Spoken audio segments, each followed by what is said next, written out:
Curso Conquista. Estudar para conquistar.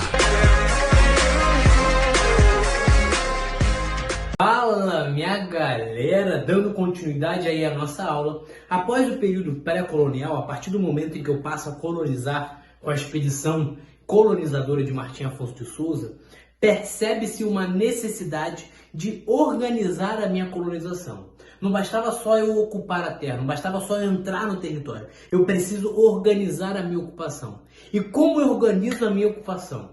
No primeiro momento, ali em 1534, vai ser escolhido um modelo de organização que já ocorria nas ilhas do Atlântico também e que também vão ser trazidos para a região da América Portuguesa. Essa estrutura política que vai ser implementada aqui no primeiro momento é chamada de capitanias hereditárias. As capitanias hereditárias vão ser as divisões das terras ali paralelas à linha do Equador, e o Brasil vai ser dividido em 14 capitanias. 15 lotes de terra, porque São Vicente vai ser dividido em duas partes, porque eu tenho uma capitania no meio. Então, 14 capitanias, portanto, para organizar a minha colonização, para melhorar a minha administração colonial naquele primeiro momento. Portanto, o que você percebe é que as capitanias são uma iniciativa privada. Eu não tenho naquele primeiro momento a coroa intervindo diretamente aqui. Eu tenho a coroa disponibilizando as terras para uma pequena nobreza, para uma pequena burguesia, porque quem tinha dinheiro de fato, a grande nobreza e a grande burguesia, vai querer investir aonde? No Brasil? Em um lugar que eles não sabiam qual seria o resultado? Não. Vai querer investir nas Índias. Quem investe no Brasil é quem não tem nada a perder. Então os capitães donatários vêm para o Brasil, muitos deles inclusive nem assumem as terras, nem saem de Portugal para assumir as terras, e eles recebem essas terras, os capitães donatários, de forma hereditária. Ou seja, se morressem, passaria para os seus filhos as terras. A questão é que, inclusive, o irmão de Martim Afonso de Souza, Pero Lopes de Souza, recebe 3 capitanias. Ele coordena 3... Tem como coordenar 3 capitanias? Óbvio que não. E agora tu imagina, pleno século XVI, a fofoca rolando em Portugal. Menina! Tá sabendo, garota? O que, menina? Fala! O Pero, garota! O Pero Lopes de Souza! Tá rico! Tá com 3 capitanias, garota! Tá rico! Com dinheiro, coisa louca, menina! Gente do céu, coisa doida! Menina, não brinca comigo, tô te falando, garota. Tá de bobeira, menina, tá de bobeira.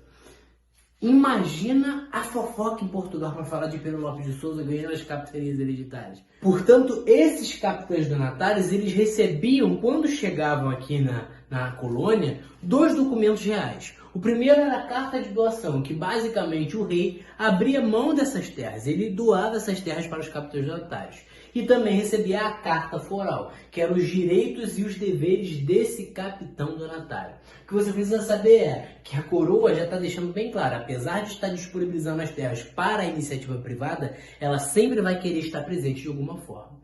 Esses direitos, por exemplo, eu coloquei para vocês, distribuir e povoar terras, ou seja, aquelas terras ali que vão ser distribuídas são chamadas de seis-marias. E os caras que administram as terras são os seis-meiros. Eles tinham que tornar essas terras produtivas. Além disso, eu tenho a escravização, os indígenas tendo a possibilidade de escravizar indígenas e também de enviar indígenas para Portugal uma vez por ano no limite de 30 indígenas.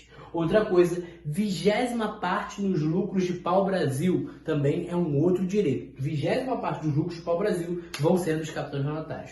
Mas, como nada nessa vida é de graça, eu tenho alguns deveres com a coroa. Quais são os deveres? Por exemplo, 10% do lucro sobre todos os produtos da terra, ou seja, o dízimo.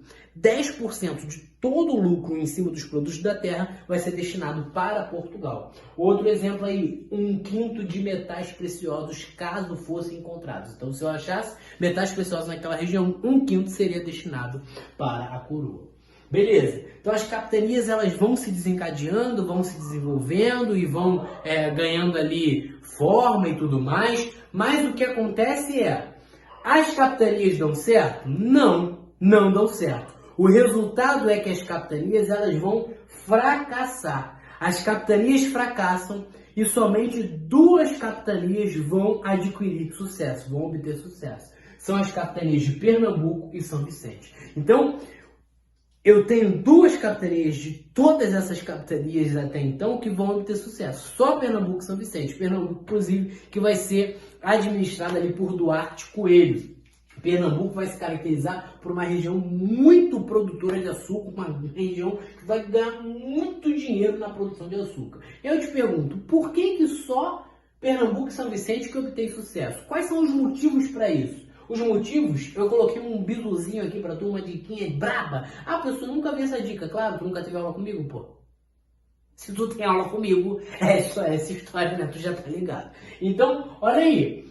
Os motivos para que isso acontecesse era o FDPR. Filho de português revoltado. Professor, filho de português revoltado são os motivos para as capitanias hereditárias fracassarem. Ah, mas teve algum filho de português que revoltou? Não, moleque, é só a dica. Se liga. Filho de português revoltado. Filho, falta de recursos dos donatários. Os donatários nem sempre tinham dinheiro, nem sempre queriam investir no Brasil, nas capitanias. Dificuldade com as lavouras. Nem todas as terras que eram administradas pelos capitães donatários eram férteis. Ou seja, eu tenho uma grande dificuldade porque os capitães muitas das vezes pegavam lavouras que não eram férteis.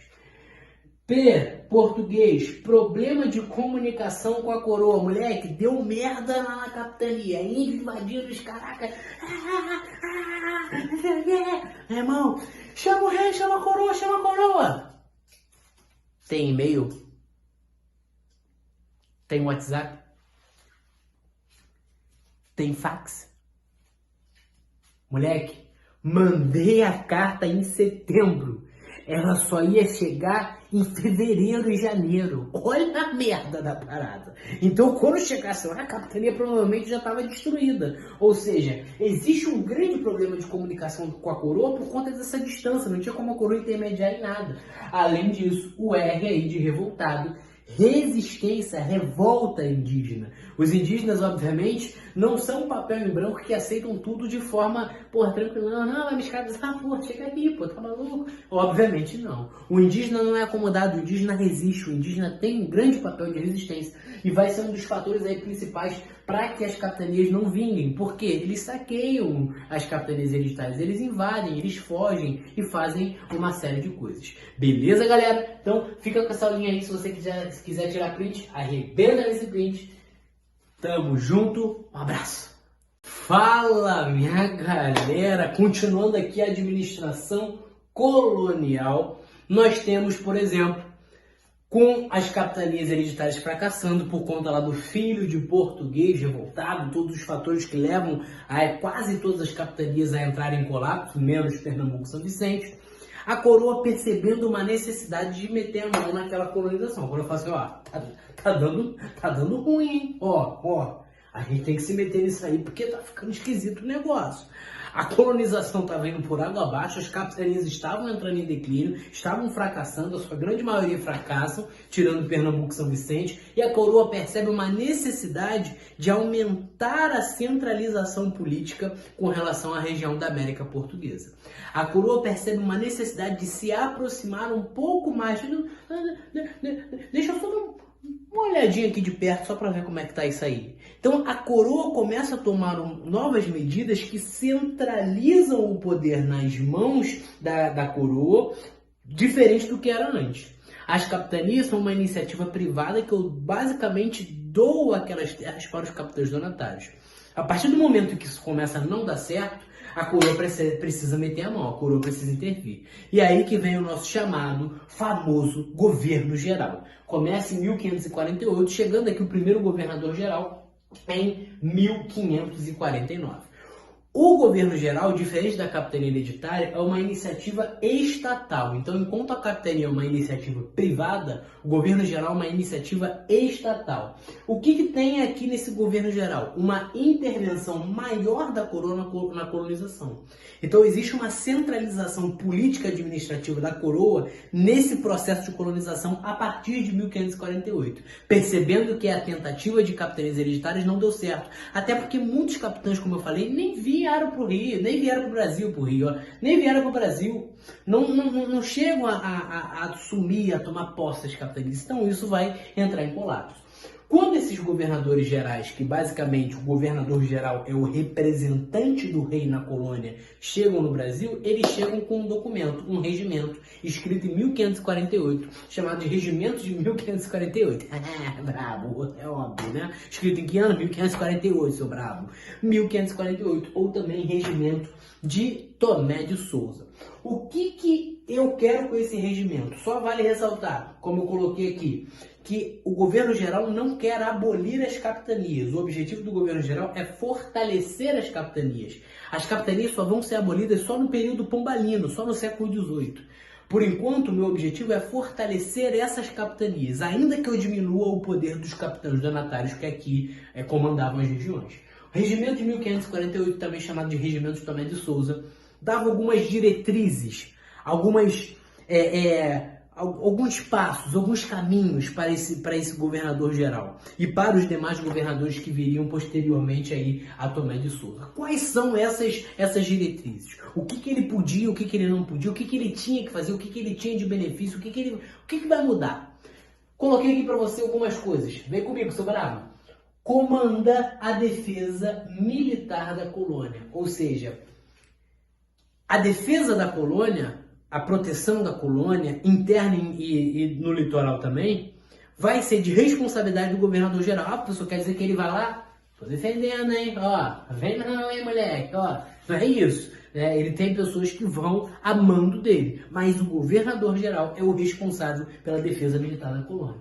Além disso, poderes judiciais, a justiça, vão ser exercidas pelo governador geral. Esse poder judicial, antes, com somente a capitania hereditária vigorando aqui no Brasil, quem era responsável era o capitão donatário. Com a entrada do governador geral, o poder judicial passa a ser mando do governador geral. Outra coisa, eu tenho como direito do capitão donatário a possibilidade de escravizar o indígena. Quando eu envio o governador geral, a escravidão ela vai ser proibida. Ah, professor, realmente é proibida? É proibida. Cumprem? Não. Pelo menos no primeiro momento, isso aí vai ter até um determinado tempo vai ter uma certa resistência. Na verdade, até o período pombalino, né, que é quando cria-se lá o Diretório dos Índios, que tenta igualar os índios em termos jurídicos ao homem europeu e tudo mais, ao colono. Mas isso aí é assunto mais para frente. Então eu proíbo a escravidão indígena, principalmente porque, junto desses capitães donatários, vem um grupo chamado de jesuítas, que a gente já... Segura aí essa informação. Segura, pega essa informação, moleque.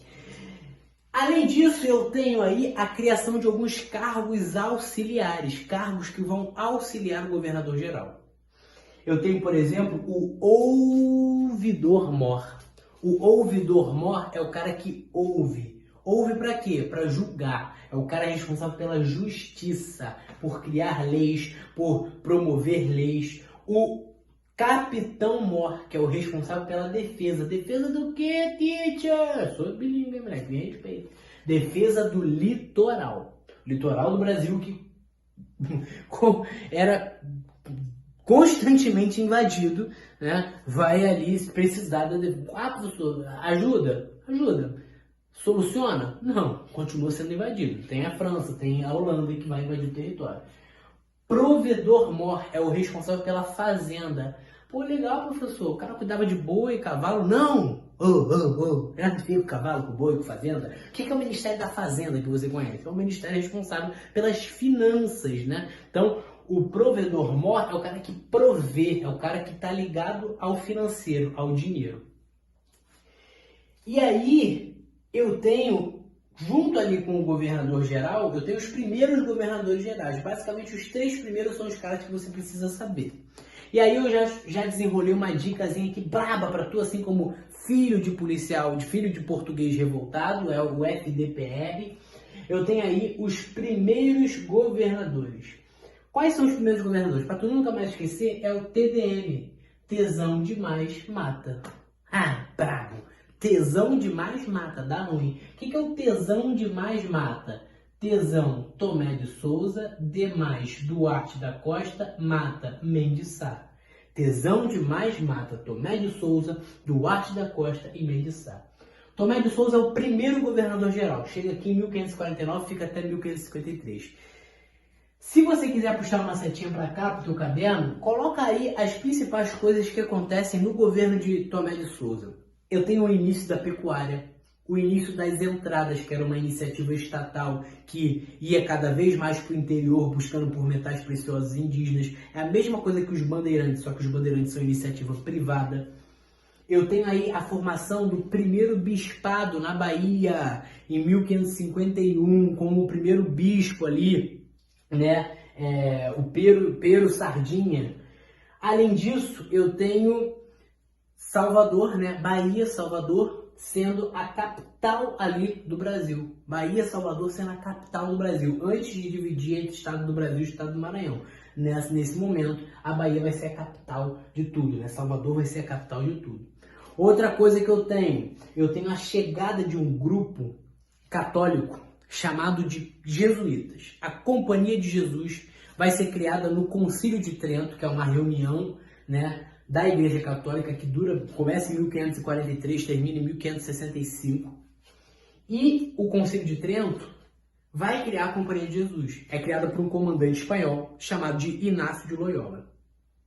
A Companhia de Jesus, ela vai ter além de serem muito inteligentes, eles vão ter uma característica muito militarizada. Eles vão ser extremamente militarizados. Por quê? Porque eles acreditavam veementemente que eles eram soldados de Cristo, que eles estavam aqui por um propósito. O propósito de quê? De converter almas. Então a Companhia de Jesus, ela vem para a América Portuguesa com o objetivo de catequizar os indígenas, de cristianizar esses indígenas. Então, o papel da igreja, dentro desse contexto aqui colonial, é o papel de colonizar, é o papel de acreditar que por estar evangelizando, por estar catequizando, impondo, na verdade, uma perspectiva, uma visão de mundo, estava fazendo bem para aquele indígena, quando, na verdade, só estava impondo a sua verdade, o que não necessariamente é verdade.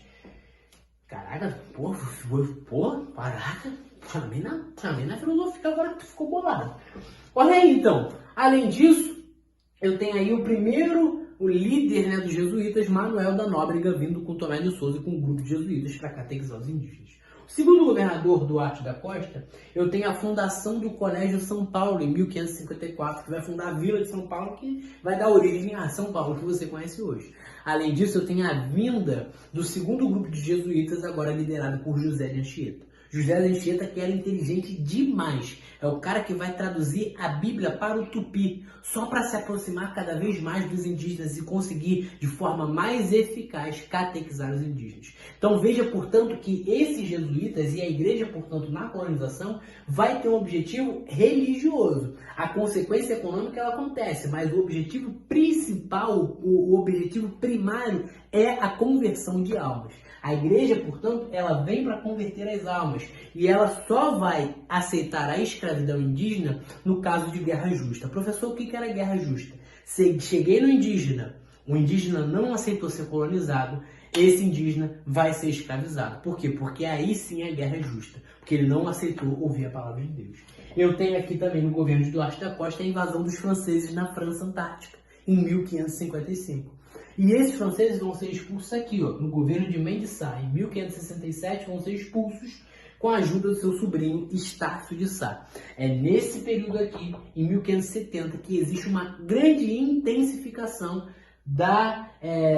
do tráfico de escravos africanos. Ele começa a ter uma transição da mão de obra e trazer cada vez mais escravos africanos para o Brasil, porque eram de extremo interesse da coroa o tráfico de escravos. Por quê?